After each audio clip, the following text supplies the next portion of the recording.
अस्सलाम वालेकुम, मेरा नाम अरसलान ख़ान है। आज बड़े इंटरेस्टिंग टॉपिक के ऊपर बात करनी है और आई बिलीव कि हम सब लोग उससे रिलेट कर सकते हैं और वो है कि फियर ऑफ फेलियर्स। जितने भी लोग सेंसिटिव हैं, एचएसपीज जिसको हम बोलते हैं, या ओसीडी का शिकार हैं, नेगेटिव थॉट्स जिनको बहुत ज़्यादा आते हैं, सबके साथ एक मसला बड़ा कॉमन है और ये बड़ा जनरल है। हम कोई भी काम जब शुरू करने लगते हैं ना, we always think the worst, ये तो होना ही नहीं है। और मोस्ट ऑफ द टाइम हम उसको शुरू ही नहीं कर पाते इसी के यही सोच के कि इसका क्या फ़ायदा है, ये तो होना ही नहीं है, ये मेरी साइड पे जाएगा ही नहीं, मेरे साथ कुछ बुरा हो जाएगा।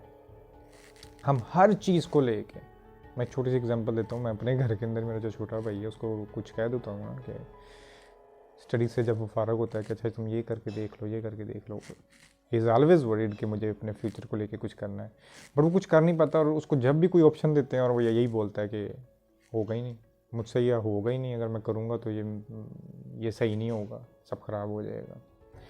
सो इसी तरह बहुत से लोग हैं जिनके साथ मैं इन कॉन्टेक्ट भी रहता हूँ, तो उनके अंदर ये फियर्स पाए जाते हैं। मैं खुद इन सब फियर्स से जो है वो फेस करता रहा हूँ पूरी लाइफ। और मेरा ख्याल है कि हर इंसान जो ओवर थिंक करता है चीज़ों को, और मोस्ट ऑफ द टाइम हम जो ओवर थिंक करते हैं वो नेगेटिव वे में ही करते हैं, और वो हमें इतना इंडल्ज कर देती हैं कि हम किसी भी चीज़ को एक्शन में लेके ही नहीं आते, इसी थॉट को लेके कहते या तो ये हमसे होगा ही नहीं, और या चीज़ें ख़राब ही होंगी। मतलब अगर हमने कहीं पे इन्वेस्ट करना है, हमें लगता है कि कर सकते हैं, फिर हमें होगा कि ये तो सारा मैं ज़ाया ही कर दूंगा, इसमें मुझे कुछ नहीं फ़ायदा होगा, या मेरे से हो ही नहीं सकेगा ये सब कुछ ना। सो इस थॉट से निकलने के लिए, या मतलब क्या ऐसा किया जाए कि हम एक्चुअली में वर्क करना। मैं आज वो बैठ के वो कोई मोटिवेशनल स्पीच नहीं देने बैठा हुआ कि मैं आपको कहूँ कि जी हार्ड वर्क जो है वो सक्सेस की है, हार्ड वर्क करें, ये करें, वो करें, क्योंकि मैं इस एग्जिस्टेंस के हॉरर्स को बहुत अच्छी तरह से जानता हूँ। एंड इट्स अ फैक्ट, ये जो हमारे खदशात, ये हमारे डर होते हैं, ये गलत नहीं होते। हम जिस किस्म की सोसाइटी में रहते हैं, जिस किस्म के इकोनॉमिक एटमॉस्फेयर के अंदर रहते हैं, नो वंडर कि हम बड़ी स्ट्रगल भी करें, बड़ा हार्ड वर्क भी करें, और अल्टीमेटली हमें कोई फ़ायदा ना हो या उल्टा नुकसान हो जाए। ठीक है, बट फिर भी क्यों ज़रूरी है कि हमें करना चाहिए, कुछ ना कुछ एक्शन में लाना चाहिए। मैंने सिर्फ आज इसके ऊपर बात करना कि फिर भी ये क्यों ज़रूरी है। हो सकता है कि आपने जो चीज़ प्लान की है वो उस तरह ना हो, बट स्टिल आपका स्ट्रगल करना या आपका मूव ऑन करना वो ज़रूरी क्यों है। सबसे पहली चीज़ वो ये है कि अगर आप कुछ करके नाकाम हो जाते हो, या वो चीज़ उस तरह नहीं हो पाती जिस तरह आपने सोची है, तो एटलीस्ट आपका मौन करना बनता है। आपका रोना जो होगा ना, उसमें एक वज़न होगा, उसमें एक जो है ना, एक्चुअली में वो मुझे एक फ़िल्म याद आई। मुझे वैसे फिल्म को खास पसंद तो नहीं थी, बट उसका एक सीन जो है ना बड़ा फ़नी सा था। रॉक स्टार, शायद किसी ने देखी हो, इंडियन मूवी थी। उसमें ना वो उसको जो शौक होता है म्यूज़िक वगैरह के अंदर, तो उसका कोई टीचर होता है, उसे बोलता है कि जब तक तुम्हें पेन नहीं मिलेगा ना, दुख नहीं मिलेगा, जिस तरह ये ब्रेकअप्स वगैरह में होता है, तो तब तक जो है ना तुम्हें वो इंटेंसिटी नहीं आ सकेगी। तो हो जाता है, सामने लड़की होती है, उसे पता होता है कि लड़की ने इनकार कर देना, ठीक है, तो जाके वो उसको प्रपोज करता है, वो ज़्यादा इनकार कर देती है। तो आके ना अपने टीचर के सामने बड़ी एक्टिंग कर रहा होता है कि मेरा दिल दुख गया, तो वो कहता है क्या चवलें मारने लगा हुआ। So same is the case,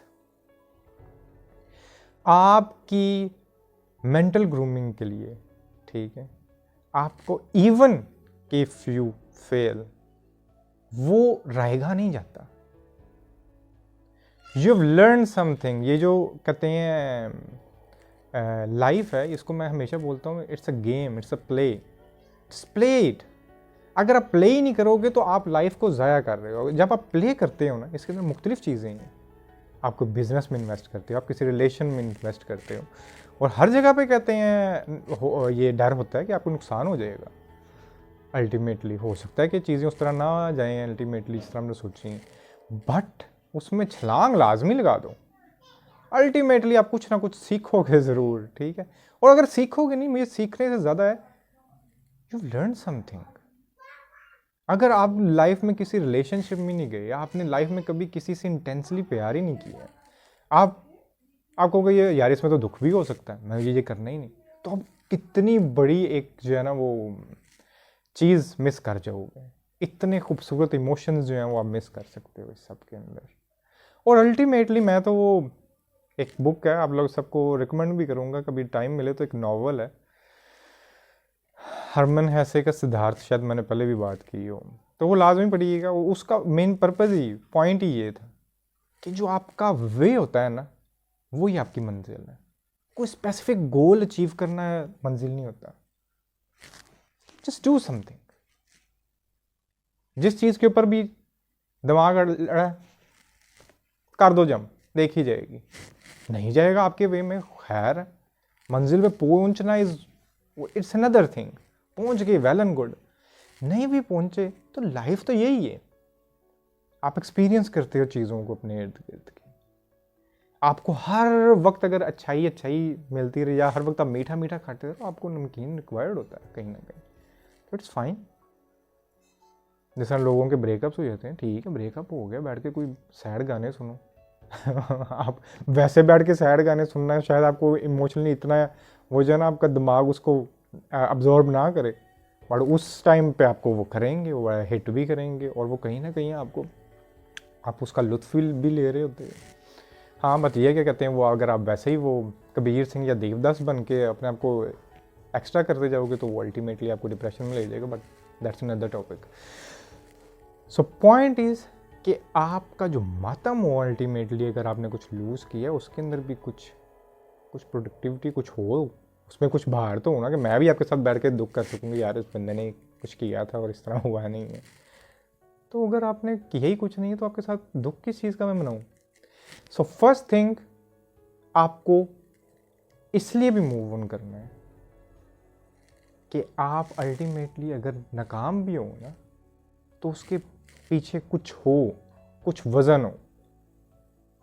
hope मैं अपना जो है ना वो पॉइंट इधर स्टैब्लिश कर पा रहा हूँ। और दूसरी एक चीज़ है जो बड़ी इंपॉर्टेंट है, हो सकता है कि आपके लिए जब आप कुछ एफर्ट करते हो, आपके लिए वो फ़ायदेमंद ना हो, but for nature, but for someone else, आपकी कोई भी जो हरकत है ना, वो कहीं ना कहीं हेल्पफुल ज़रूर हो रही होती है। और मैंने इस चीज़ को बड़ा ऑब्जर्व भी किया हुआ है। बिल्कुल इस तरह ही हम कई दफ़ा वो एक एग्जांपल देखते हैं ना, कि हो सकता है कि मैं अभी बाहर जाके एक पौधा लगाऊं, मेरा क्या पता आज नहीं, कल नहीं, परसों नहीं, साल बाद, 2 साल बाद मैं मर जाऊं। वो जो दरख्त बनेगा शायद मैं देख भी ना पाऊँ, बट हाँ आगे जो एक जनरेशन आएगी, वो हो सकता है उसके नीचे बैठे उसके जो फ्रूट्स हों उसके वो खाएं, उनके किसी काम आ जाएगी। सो अल्टीमेटली हमारा मसला ये है कि हम लाइफ को बड़ा इंडिविजुअल लेवल पे देख रहे होते हैं, हालांकि हमें लाइफ को देखना है कलेक्टिव लेवल पे, ठीक है। सो कलेक्टिवली देखें तो आप जो भी एफर्ट करेंगे ना, वो कहीं ना कहीं प्रोडक्टिव ज़रूर होगी, ये मेरा मानना है, इस पर पूरा यकीन है मुझे। वो एक फ़नी सा एक वाक़या याद आ गया मुझे, हमारे साथ ही हुआ था। तो वो हुआ ये था कि बड़ा छोटा था मैं, तो हमारे घर ना चोरी हुई थी। वो चोरी इस तरह हुई थी कि हमारे उस टाइम पे ना, आपको पता होगा कि विंडो एसी चलता होता था, और सारे घर वाले उस एक ही रूम में सोते होते थे। तो हम ना उधर सो रहे, तो मैं और मेरी जो मदर थे वो हम नीचे गद्दा बिछाया हुआ था, हमने वहाँ पे सो रहे थे, दूसरे बहन भाई भी साथ सो रहे थे। तो मुझे ना रात को 2-3 बजे का टाइम होगा, मैं उठा हूँ, तो मैंने अम्मी को उठाया, मैं कहा अम्मी प्यास लगी है ना। अम्मी ने कहा साइड पे वो पड़ी होती है बोतल, साइड पे बोतल पड़ी है, तो वो पी लो पानी। तो मुझे ज़रा शौक था ठंडा पानी पीने का, ज़रा गर्मियाँ थी, तो उसमें पानी था गर्म, मैं कहा मुझे ठंडा पानी पीना है, तो मैं कहा खुद ही जाके पी लो। अब मैंने जब वो नीचे देखा ना, वो मुझे दरवाज़ा था उसके नीचे, तो नीचे ना मुझे शेडोज़ नज़र आ रहे थे कि कुछ फिर रहा है ना बाहर। तो मैंने अम्मी को कहा कि अम्मी बाहर कोई है, तो अम्मी ने ये समझा कि पता नहीं डरा हुआ है इसलिए इस तरह बोल रहा है। उन्होंने नींद में कहा फिर सो जा, यही पीना पी, नहीं तो सो जा। अब मुझे तो देख जो लिया था कि बाहर शेडोज़, अब मुझे पता है सारे घर वाले तो अंदर हैं, बाहर तो कोई है नहीं है, तो ये शेडोज़ कौन से फिर रहे हैं ना बाहर। खैर मैं डरा भी, मैंने खैर वो जो अंदर ही पानी था वो पिया और फिर सो गया। खैर वो भी शरीफ लोग थे, मैं क्या कहूँ कि शुक्र है वो कमरे के अंदर नहीं आया, क्योंकि हमने तो कौन सा लॉक किया हुआ था। या ये भी अच्छा हुआ कि हम में से कोई बाहर नहीं गया, तो वो things could have been different. तो खैर जब हम सुबह उठे तो पूरा घर साफ। अच्छा तो सीन ये हुआ क्या हुए ना, मेरे अब्बू बड़ा वो हंस ही रहे थे, ज़ाहिर है वो हमारे वो थे कोई वो डिश के वो रिसीवर्स होते थे, पता नहीं सब कुछ था, वो डेक वगैरह थे, वो वगैरह से सारी पुरानी हो गई थी चीज़ें, चलो ठीक है नहीं ले आऊँगा मैं फलाना टिमकना। तो वो बड़े चिल टाइप के बंदे थे। ज़ाहिर है अम्मी जो थे बड़े दुखी थे, तो वो बड़े खैर रिलैक्स फिर रहे थे। तो वो ना बार बार एक चीज़ पे ना बार बार हंसी जाए अब्बू, नहीं यार क्योंकि ना हमारे ना वो कुछ ऐसे ड्रॉज थे बेड के साथ ना, तो वो ड्रॉज ऐसे थे कि जो ख़राब थे बड़ी अरसे से, और हमको बड़ी कोशिश करते थे वो खुलते ही नहीं थे कि यार इसमें कुछ चीज़ें डाल सके बंदा उनको यूज़ कर सके, वो यूज़ ही नहीं थे होते। तो उन्होंने ना वो सारे खोल दिए थे जो चोर है, वो कहते यार यार तो चंगा काम कर गए ने, साढ़े को तो खुलते ही नहीं सी साढ़े काम वो हंसी भी जाएंगे कि यार बेचारों को इतना टाइम लगा होना है इनको खोलने में, उनको होना है कि यार खुल नहीं रहे, पता नहीं इसमें कितनी कुछ चीज़, वो सारे खाली थे, कभी खुले ही नहीं थे वो हमसे तो चलो मारे उनकी जो इतनी मेहनत थी मारे तो काम आ गई ना। खैर आई नो ये कहते हैं एक स्टूपिड एग्जांपल थी, इट डजंट मीन कि हार्ड वर्क का मतलब ये है कि आप चोरी डकैतियाँ करना शुरू कर दो, बट मैं एक बात कर रहा हूँ कि समटाइम आप कुछ करते हो ना, हो सकता है उनको कुछ नहीं मिला उधर से, ठीक है, हो सकता है आपको कुछ ना मिले, बट हाँ किसी और के शायद वो काम जो है ना आ जाए वो चीज़ आपकी। सो दैट्स वन थिंग, आप चीज़ों को अपना पर्सपेक्टिव इस तरह करके देखोगे ना, तो एक जो फियर ऑफ फेलियर होता है ना वो आपके अंदर से हटना शुरू हो जाता है। फर्स्ट आपकी कोई भी जो मेहनत है वो बिल्कुल रहेगा नहीं जा रही होती, किसी न किसी चीज़ के, किसी न किसी और के कहीं ना कहीं वो काम ज़रूर आ जाती है, ठीक है।